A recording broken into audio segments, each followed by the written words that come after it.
Now this is going to be a good one. My 2007 vwgti is burning oil like crazy. We're talking about a quart every tank of gas.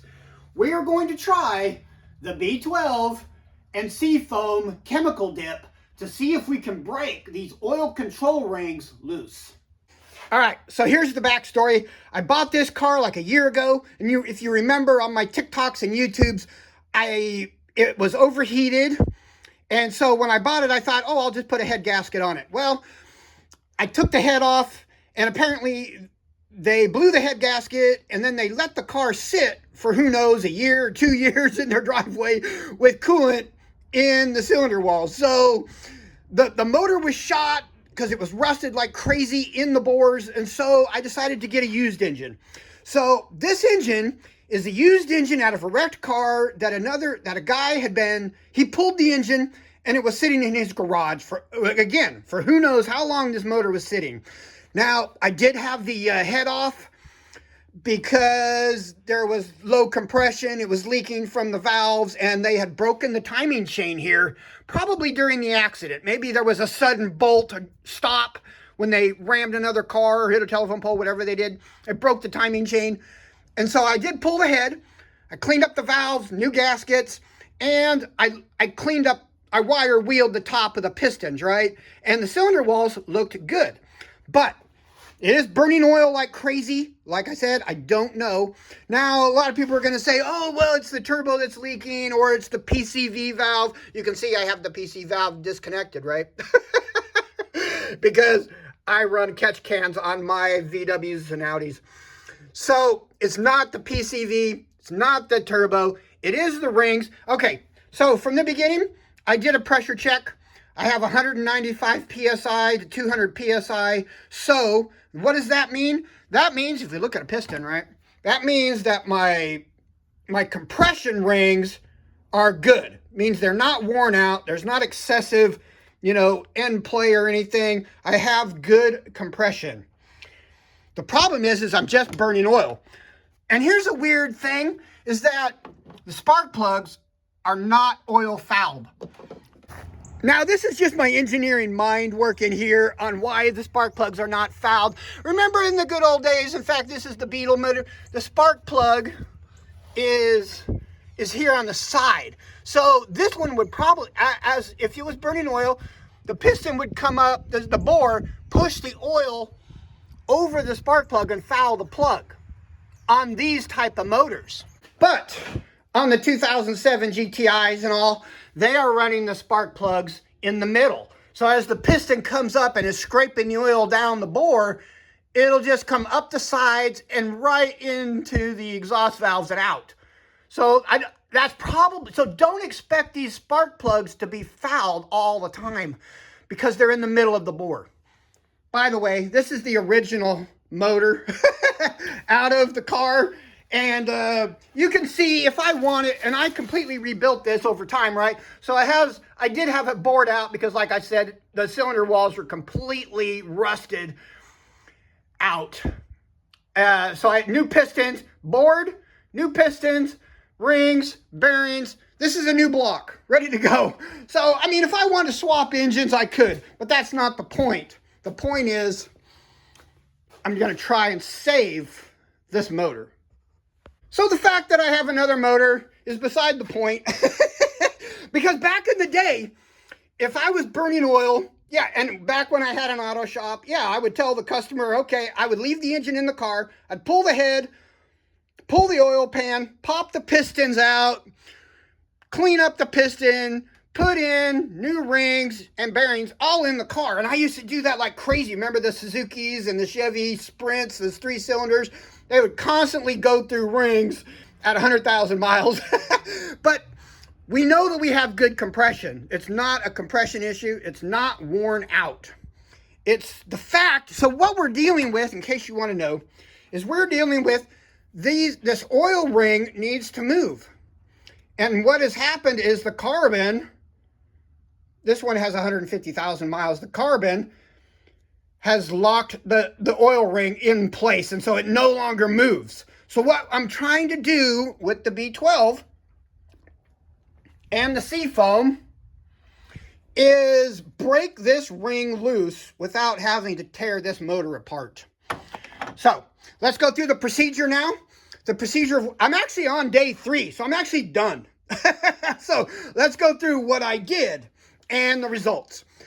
Number 1, take a wrench, put the cylinders, put the pistons all in a row mid-bore, right? So all the pistons are at equal height or thereabouts, middle of the bore. You don't want a piston all the way up at TDC, top dead center, because if you try to put 2 cups of this, it'll just go out the exhaust or into the intake manifold or something, and it won't sit in the cylinder. It'll just leak out a valve or something. So put all your pistons mid-bore, and you can shove something down there. In fact, in this case, you can actually just take the dipstick and put it down here and measure them all and put them all at the same.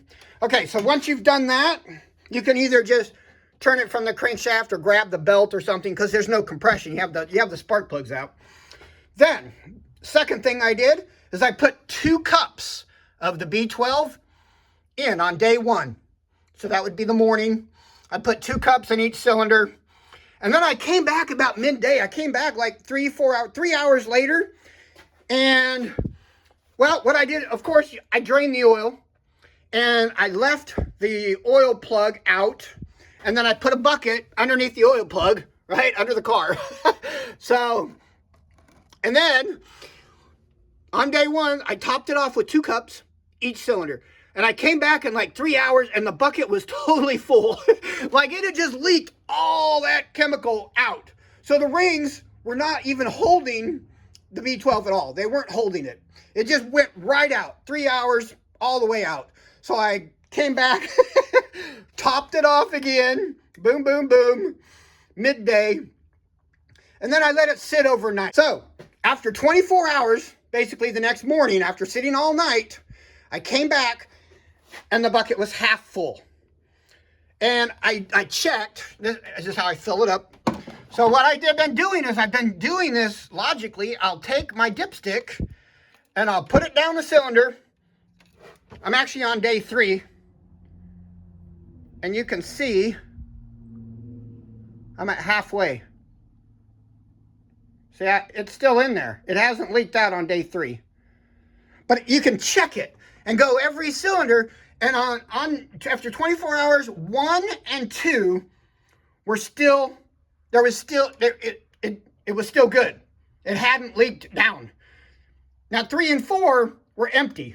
So I put my dipstick down 3 and 4, and it was totally empty. There was nothing on the dipstick.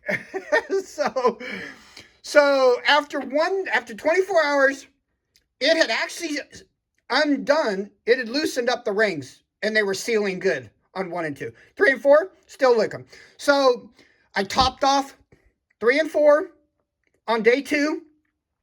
And then I came out in 48 hours. In 48 hours, it was a little bit.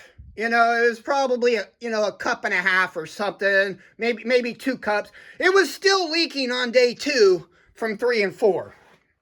So what I did, I drained it all out.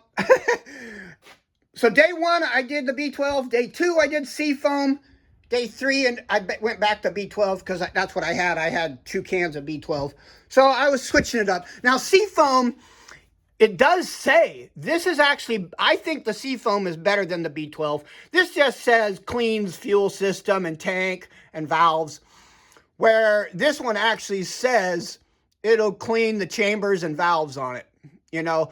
So this is a little better. Now, there is a better product. Now, here's the thing. This B12, it's kind of a mild, and it's plastic safe. Why do I care about plastic safe when I'm doing pistons? Well, apparently in the 2007s, there is a plastic baffle down in the oil pan underneath cylinders 3 and 4. So, I mean, there is a lot of plastic on these cars, and I didn't want to destroy my plastic baffle in the car. So there are better products, like I said. Royal Purple or Amsoil is a lot stronger. It has PEA in it, polyethylamine in it, and Much stronger if you're not having to deal with the plastics. If this doesn't work, you can always switch to the AMSOIL. All right, so here we are on day 3, the morning of. Let's see how much oil we leaked down. So underneath the car here, the first thing you want to do is buy an apple pie and some Cool Whip and eat the pie and the Cool Whip and then use the bucket. I have it underneath the oil pan there. Okay, so this is how much leaked out from last night on day 3. So that's not that much. That's pretty good. I think that we have now broken cylinders 3 and 4 loose. Because like I said, last night, the other night, well, 2 nights ago, on day 2, basically, I had like 3 or 4 cups. I had like, it was pretty high. It was like a couple cups. And this is like nothing. I mean, it's going to leak some, right? Because there is, you know, the ring gap and stuff, and you want it, it's going through the ring gap. So my recommendation is I'm done. 3 days works for me. Let's check these out. That's way up. It's at the full mark. Okay. So that one didn't leak down like nothing. Number 2.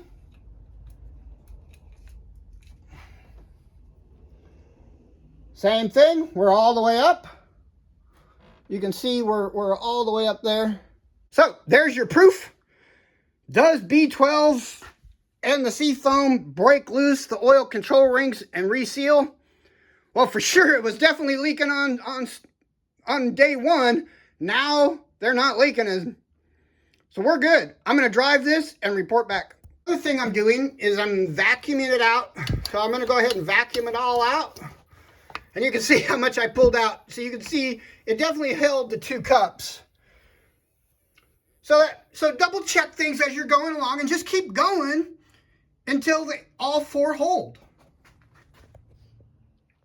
All right, so that's how much I got out of number 4.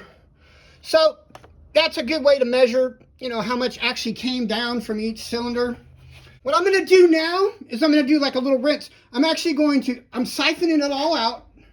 I'm going to put a towel over it. And I'm going to turn the car over a bunch of times. Well, I mean, there's no oil in it, but I'm just going to turn it over a little bit. See if I can break it loose. And then I'm going to fill it back up. And I'm going to run it till tonight. And then I'm going to drain it, fill it up with oil, and see how it does.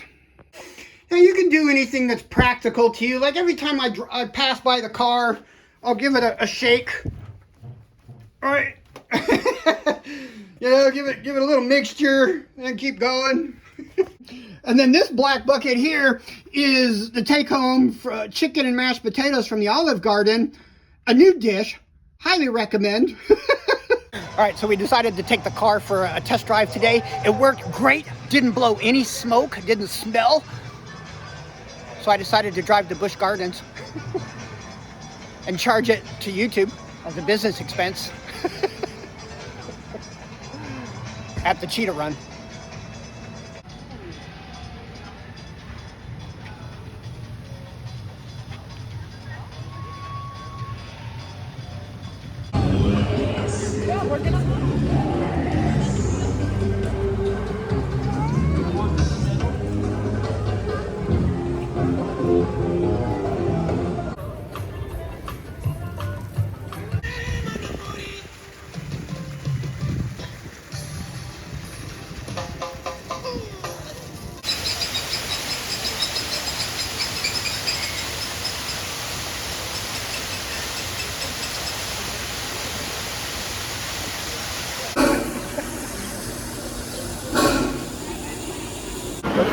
But it's like 84 degrees in Florida, so why not?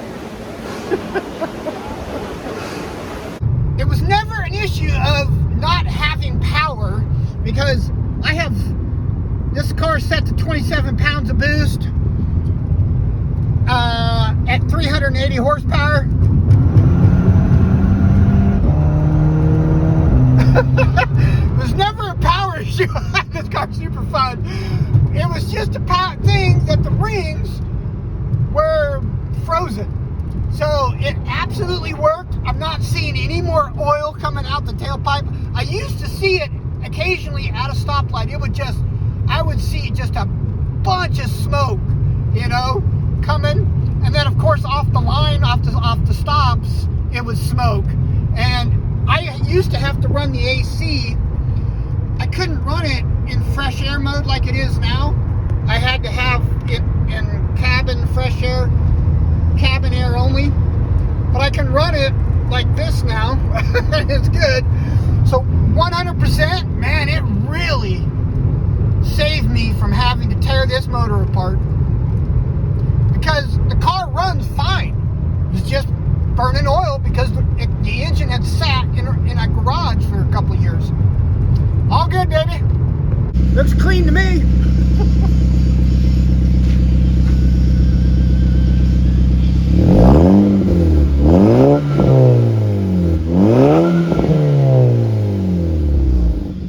Nothing. No smoke, no nothing.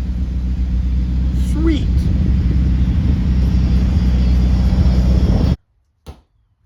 So let me know, has B12, Seafoam, Royal Purple, or Amsoil chemical dip ever worked for you to break loose the oil rings on your motor? Let me know.